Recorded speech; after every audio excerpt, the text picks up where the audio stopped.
Ол кезде Жамбыл ауылында тұратынбыз. Әнімді айтып, далада балалардың киімдерін жуып отырған едім. Көрші әйел аптыға келіп, «Білесің бе, күйеуің Жұлдызбен кездесіп жүр, хабарың бар ма?»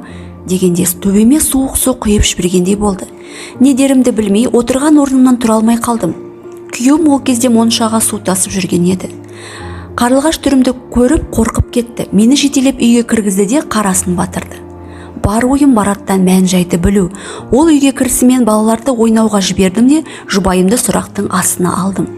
«Қарлығаштың айтқандары рас па? Қашаннан бері мені алдап келе жатырсың?»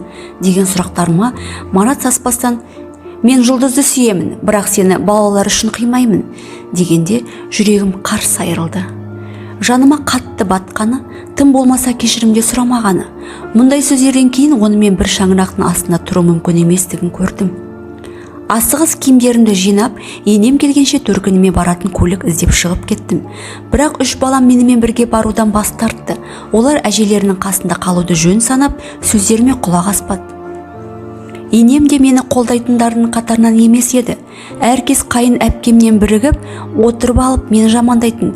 Төркінімді сөз етуді ғана білетін. Тіпті бірде кенже балама «Нағашы әжең соқыр, бір көзі жоқ, мүсәпір, көзіңе тура қарасаң сені де жеп қояды. Оған мүлде жолама» деп анам туралы ауыр сөздер айтқан екен. Анам марқұм өте ақ көңіл, ниеті таза адам еді. Аузын ашса жүрегі көрінетін. Алайда енеммен сөз таластыру мүмкін емес еді. Сол кісінің кесірінен үнемі үйде айқай-шу, ұрыс-керіс, түсініспеушілік орын алады. Баласын қызғанады ма, білмеймін, бірақ әрқашан күйеуімді маған қарсы қоятын. Жолдасыммен арамыздың суып кетуіне де осы жайттар себеп болған шығар. Сол сәтте өзіме ме, енеме ме, әлде Жұлдызға ма, әйтеуір кімге кінә артарымды білмей, ажырасу процесін бастау үшін төркеніме жол тарттым.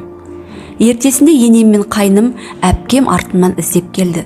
Сондағы мақсаттары мені үйге қайтару емес, барлық кінәні маған артып төркініме қаралау болды.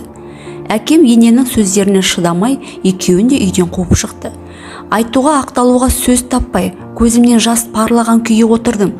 Баласының қателігі үшін кешірім сұрап, 2 жасты қосуды ойламай, қызыма бәрін айтпақшы деп, әкем байғұс ашуға болықты.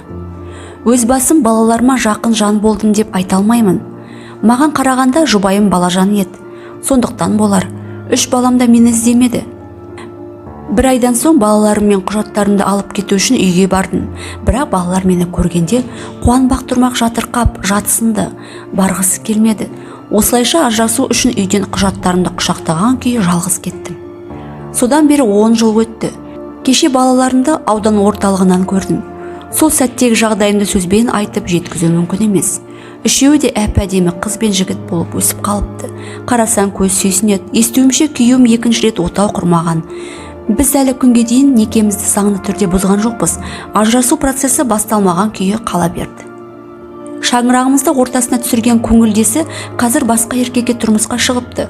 Мараттан туған баласын балалар үйіне өткізген екен. Тұрмысқа шыққанына 3 жылдан асса да әлі құрсақ көтермепті. Алла мұндай бұзылған әйелдердің жазасын осылай беретін шығар. Кейде сол 2 жүзінің күйеуімен жолығып, жұбайының барлық жүріс-тұрысы жайында айтып тастағым келеді. Өзегімде өртеген өкініш, балаларыма деген сағыныш, 10 жыл бұрын өзімшілдікке салынбай, балаларымды алып кеткенімде олар үшін тас жүрек анаға айналмас едім. Әй, өмір-ай, 3 құрсақ көтерсем де, аналық мерімім неге уақытында оянбай, артынан опық жеп қалдым екен. Бұл оқиғамды өзгеге айта алмаймын. Өзгежан қателігімді бетіме басып, кінәлап шыға келеді. Білемін, түсінемін, балаларымның алдында айыптымын, дегенмен енді ештеңені өзгерте алмайтыным өкінішті.